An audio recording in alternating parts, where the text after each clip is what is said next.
Hi guys. So, lalagyan ko ng share ko lang. Meron kasi singaw dito. So, lalagyan ko siya ng asin.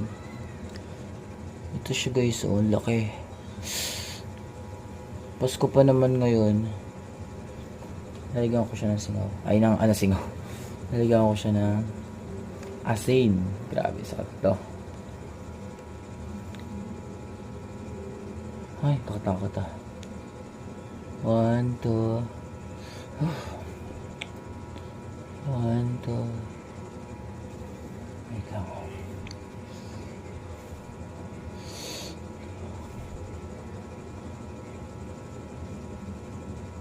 1, 2. Oh, ang sakit. Oh, shit.